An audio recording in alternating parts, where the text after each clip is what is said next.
तुम हिंदू हिंदू कर रहे हो। अरे जो हिंदू कहता है उसे जेल में डाल दो। अपने भारत की बात करो, अपने देश की बात करो, सर अपनी देश की बात करो। वीडियो देख रहे हैं सर, तो दलित को मारा भी होता ही है। अरे यार तुम बांग्लादेश की बात कर रहे हो, यहाँ जो मेरे आदिवासी दलित और मेरा मुस्लिम मेरा सिख मेरा ईसाई जो मारा जा रहा है, आदिवासी मारा जा रहा है, बलात्कार में बलात्कार हो रहे, बलात्कारियों को तो तुम छुट्टी दे रहे हो, उन्हें जेलों से निकाल रहे हो। जो इंकलाब लाता है, जानकारी करता है, समाज में जन जागृति लाता है, उसे तुम जो है जेलों में ढकोस रहे हो। अभी सरजील इमाम है और कई सारे CNRC के नाम पे जिन्होंने एक सच्ची बात कही थी, उन्हें 5-5 साल से तुम लोग जो है जमानत नहीं दे रहे हो। तो ये संविधान के खिलाफ में जा करके निर्णय के लिए जा रहे हैं। ये एक दिन हिसाब होगा इनसे, आएगा मूल निवासियों का राज। आप टेंशन ना लें, अपने हक अधिकार की बात करें, अपने आने वाली कल की नस्लों की जगाने की बात करें। बामसेफ एक जगह रहा है, हम भी इसकी विचारधारा को, ये आरक्षण केवल 10 साल के लिए राजनीति में था, लेकिन शिक्षा में होना चाहिए हमेशा।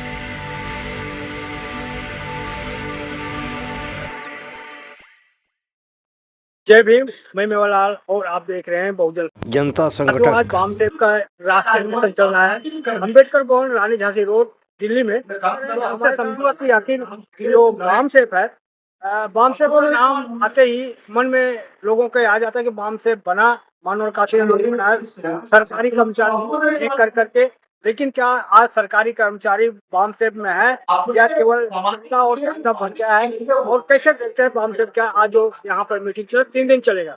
सर सबसे पहले जय भीम। आदाब, जय भारत, जय निवासी, जय इंसान, जय विज्ञान, जय जोहार। आपका स्वागत है तहे दिल से। आपने जो हमें वक्त दिया, अपने चैनल पर हमें जगह दी, मैं आपका तहे दिल से शुक्र अदा करता हूँ। जी सर, मेरा सवाल आपसे ये है कि जो वामसेफ का नाम आता है, तो वामसेफ का जब नाम आता है समाज में एक भ्रम पैदा हो जाता है। समाज जो वामसेफ कई कई टुकड़ों में बढ़ गया है, तो कौन सा ओरिजिनल है कौन डुप्लीकेट है, कैसे पता लगेगा वामसेफ? सबका हकीकत है, जो मूल निवासी वो हकीकत है। एक विचारधारा है, ये एक दुकान नहीं है, ये एक धंधा नहीं है। और ये भ्रम मत फैलाओ कि कौन इतना शामिल है। तो जितने संगठन होंगे उतना ही समाज में काम होगा। हर एक लोग अपने अपने स्तर पर काम कर रहे हैं। बहुजन लोग हैं, सब हमारे भाई हैं। जो हमारा मूल निवासी है वो 90% है। सर आप करो भरपाई, हम थोड़ी भरपाई, हम तो आप सवाल पूछे जो समाज जुड़ रहा है उससे आपसे इसको ट्राई कर रहा हूँ कि आप क्लियर करो कि वामसेफ एक ही है। मानो कि हम तो पढ़े लिखे को जोड़ा ना सर, तो वो पढ़े लिखे लोग आज कहाँ पे हैं? पढ़ लिख के चले जाते हैं, समाज से कट के रहते हैं, वो अपने को उच्च मानते हैं। ये हकीकत है। ये 5 अंगुली है हमारे यहाँ, एक में देखो मोटा है, एक में फिर थोड़ा छोटा है, ये सबसे बड़ा है। ये उससे छोटा, ये उससे छोटा, ये पतला भी है। तो हर तरह के लोग होते हैं, उसमें कोई घबराने की और कोई ऐसी में करने की बात नहीं है। हमारा देश है, सब लोग मूल निवासियों का देश है। और ये भ्रम थोड़ा सा कुछ लोग फैला रहे हैं, उस भ्रम से माया जाल से निकालने का नाम ही वामसेफ।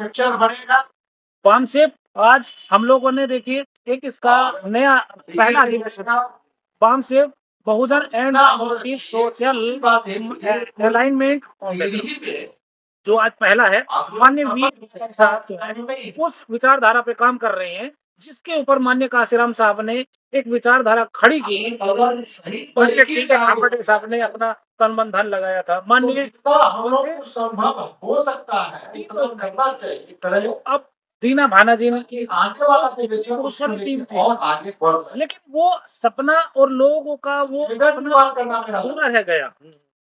तो सरकार का जो कार्य था उसको खत्म करके सरकारी तंत्र खत्म करके ऊपर ले आए हैं। इस बहुजन का जो ये आपको देख रहे हैं, ये नया प्लेटफॉर्म इसलिए खड़ा है, नया नहीं है, वही विचारधारा है, नया है। आने वाली नस्लें, जो हमारी नई आने वाली नस्लें हैं, उनको किस तरीके से अपने देश के प्रति, अपने संविधान के प्रति, अपनी मानवता के प्रति जो हमारे सच्चाई का मूल्य है, उनका पालन हम कैसे करें। ये वो सर वामसेफ का असली मुद्दा क्या है, क्या विचारधारा है, क्या देखिए विचारधारा जो है इसमें इंसानियत की है, मानवता की है। जो आपस में वैमनस्य फैला रहे हैं, कुछ देशद्रोही लोग अपने आप को राष्ट्रवादी कह करके राष्ट्र के नाम पे घोटाला करके राष्ट्र के संपत्तियों को हड़प रहे हैं। वो संपत्ति को हड़पा ना जाए कि भाई मूल निवासियों के महापुरुषों की संपत्ति है, तो उससे बचाने के लिए जन जागृति करनी पड़ेगी। आज तलवारों की लड़ाई नहीं है, आज वैचारिक लड़ाई है, संविधान की लड़ाई है। संवैधानिक पदों पर बैठ के लोग हमारे ही संविधान के, हमारे ही हक अधिकारों को छीन रहे हैं। उससे लोगों को जागृति लानी है। जैसे महात्मा बुद्ध ने, ये हमारा बौद्धिस्टों का देश है, तो महात्मा बुद्ध ने देखिए वैचारिक लड़ाई लड़ी थी, वैचारिक जो मानवता का पैगाम था वो लोगों तक पहुंचाया था। कोई तलवारें नहीं चलाई थी, कोई जंग नहीं लड़ी थी, कोई बम नहीं पटकाए थे। ये एक मानव बम है। जो इसको समझ में है तो इंसानियत क्या चीज है। भाई एक षड्यंत्रकारी है, एक देशद्रोही है, वो इंसानों को जानवर बनाने पे लगा हुआ है। बच्चा जब देती है जानवर, कोई भी जानवर, चाहे वो गाय हो या कुछ भी हो, या भैंस हो या तबेला, कुछ भी है, जब जानवर का बच्चा पैदा होता है, आप देखिए अपना कैमरा लगा करके वहीं रहना, वो कहाँ लगता है, उस अपनी मम्मी का मूत पीता है या थनों में लगता है दूध पीता है।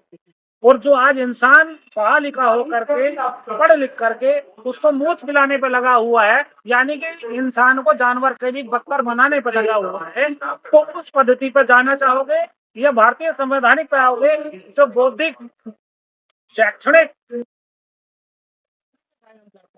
मैं आपसे इंसानियत को कायम। मैं आपसे जानना चाह रहा हूँ, मानो काशीराम पहली बार बाप से बना तो पढ़े लिखे लोगों को बनाया, आम लोगों क्यों नहीं जोड़ा, पढ़े लिखों को जोड़ा उन्होंने? एक शिक्षा एक शेरनी का वह दूध है जो इसे पिएगा वही दाढ़ेगा। लेकिन माननीय डॉक्टर बाबा भीमराव अम्बेडकर ने कहा था मुझे पढ़े लिखे वर्ग ने धोखा दिया।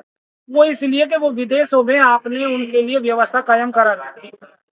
और आप चाहते डॉक्टर बाबा भीमराव अम्बेडकर, उनको नॉलेज का सिंबल ऑफ नॉलेज का अवार्ड मिला, अवार्ड से सम्मानित किया गया।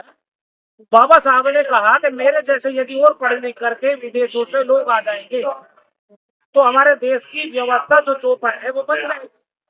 लेकिन जो हमारे एससी समाज का, एससी एसटी का, जो पिछड़ा और दबा कुचला वर्ग का लोगों को विदेशों में पढ़ने का मौका मिला, और वहाँ चांस दे दिया गया। कोई भी देश क्वालिटी, मेरा सवाल नहीं है, मैं वही आ रहा हूँ, तो क्वालिटी वही वही रह गई। तो जो पढ़ा लिखा वर्ग था यहाँ हमारे देश में काम करता उस टाइम पे, तो हमारे समाज की जो व्यवस्था है वो बदल जाती। उससे बदलने के लिए क्या बनाई। सर मेरा सवाल, बाबा साहब ने कहा कि पढ़े लिखे, तो वही तो बता रहा हूँ, तो पढ़े लिखों को क्यों दिक्कत आती है जब धोखा दे दिया? मान्यवर शिक्षित लोग जो हैं वो जागृति ज्यादा लाते हैं, समाज में काम करते हैं, समाज में सुधार लाते हैं, धोखा भी देते हैं। वो कभी ना बनता है, 5 उंगली बराबर नहीं है। कुछ लोग लालची भी हो गए, तो धोखा अपना मिल जाता है। लेकिन हम लोग उसे अन्यथा में ना लें, उसे अपने समाज सर समाज में जो बड़े बड़े पद पे चले जा रहे अधिकारी बन जाता है, बस में जाते नहीं। देखिए वो जाना चाहिए। बहन जी को देख लीजिए, जब से उन्हें मोह माया मिली है तो उन्होंने बहुजन समाज में जाने का आगे नहीं किया है, जबकि वो पहले हमारे केरल में, मवंडा में, गांव में योगी जी, आज उन्होंने जो गांव में घूम करके लोगों को आज उन्होंने बहुत बड़ा बवंडर खड़ा कर दिया। सर एक चीज और, ओबीसी को आरक्षण मिलता है, किसके टैक्स से मिलता है वो? ये सब तो हाँ, वो जो उनको अनुदान मिलता है एससी एसटी ओबीसी का, वो किसके टैक्स से मिलता है? वो हमारे संविधान से, हमारे मूल निवासी के टैक्स से।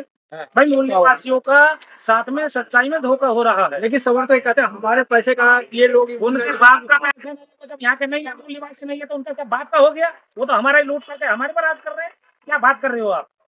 अब मैं कह रहा हूँ आप डीएनए टेस्ट करा लीजिए, पता चल जाएगा मूल निवासी कौन है, विदेशी कौन है। क्यों नहीं करा रहे हो? जाति का जनगणना आज तक नहीं हुई। अरे 1931 में जनगणना हुई थी, आज तक नहीं हुई। क्यों नहीं करा रहे हो आप? यानी डर है ना आपको?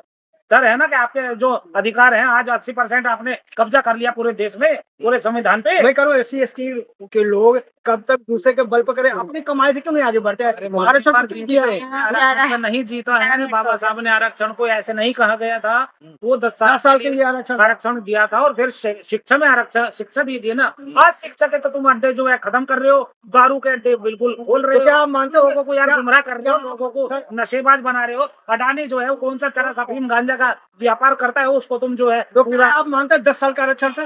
बिल्कुल बिल्कुल मान, खत्म कर देना चाहिए, खत्म कर देना चाहिए। नहीं, किस चीज का 10 साल आरक्षण था? राजनीतिक बाकी तो नहीं था ना, नहीं। लेकिन सबको मिला देते अरे कि 10 साल का आरक्षण। शिक्षा में दो ना यार, क्लियर तब कीजिए तो ना, तब क्लियर कीजिए कि देखिए, दो शिक्षा में 10 मान्यवर जो राजनीतिक 10 साल का आरक्षण। मैं आपको खुद बतला रहा हूँ, आरक्षण बाबा साहब ने रखा था, तो जो राजनीतिक से दूर था, हमारा समाज राजनीति में यदि जाएगा, तो बाबा साहब ने कहा था कि मैं नौकरियों में तो नहीं 10 साल का था। अरे सर, नौकरियों में भी लाना चाहिए, सबको देना चाहिए, लेकिन जिन्होंने आरक्षण नहीं, मेरे जो कंफ्यूज पैदा कर रहे हैं समाज में कि आरक्षण को 10 साल के लिए था, लेकिन वो राजनीतिक आरक्षण 10 साल के लिए था, वो थोड़ा क्लियर करिए मैं ना। आपको बतला दूं, ये आरक्षण केवल 10 साल के लिए राजनीति में था, लेकिन शिक्षा में होना चाहिए हमेशा के लिए, क्योंकि शिक्षा एक बिल्कुल जो घिसा पिटा बिल्कुल नीचे दबा कुचला वर्ग है, उसको ऊपर करने का नाम शिक्षा है। उसमें इंसानियत आती है, वैज्ञानिक दृष्टिकोण आता है, नॉलेज आता है।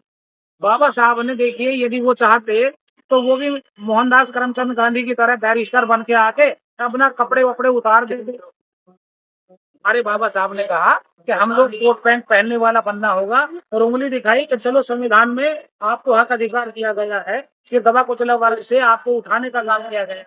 चलो संसद की ओर, चलो विधानसभा की ओर, चलो राज्यसभा की ओर, चलो विधान परिषद की ओर। हमें अपने समाज को वहां ले जाने की जरूरत है। उसके ऊपर प्रयास कीजिए, तो ये आरक्षण के चक्कर में मत पड़िए, अपने हक अधिकार की बात कीजिए। आज महंगाई बेतहाशा हो गई है, आज चिकित्सा के नाम पे बिल्कुल ढकोसला है, लूटा जा रहा है।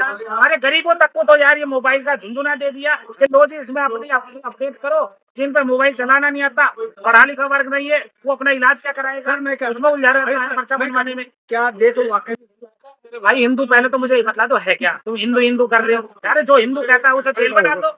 अपने भारत की बात करो, अपने देश की बात करो, सर अपनी देश की बात करो। वीडियो तो दलित को मारा ऐसे गया होता ही है। अरे यार, तुम बांग्लादेश की बात कर रहे हो, यहाँ जो मेरे आदिवासी, दलित और मेरा मुस्लिम, मेरा सिख, मेरा ईसाई जो मारा जा रहा है, आदिवासी मारा जा रहा है, बलात्कार में बलात्कार हो रहे, बलात्कारियों को तो तुम छुट्टी दे रहे हो, उन्हें जेलों से निकाल रहे हो। जो इंकलाब लाता है, जानकारी करता है, समाज में जन जागृति लाता है, उसे तुम जो है जेलों में ढकोस रहे हो। अभी सरजील इमाम है और कई सारे CNRC के नाम पे जिन्होंने एक सच्ची बात कही थी, उन्हें 5-5 साल से तुम लोग जो है जमानत नहीं दे रहे हो। तो ये संविधान के खिलाफ में जा करके निर्णय के लिए जा रहे हैं।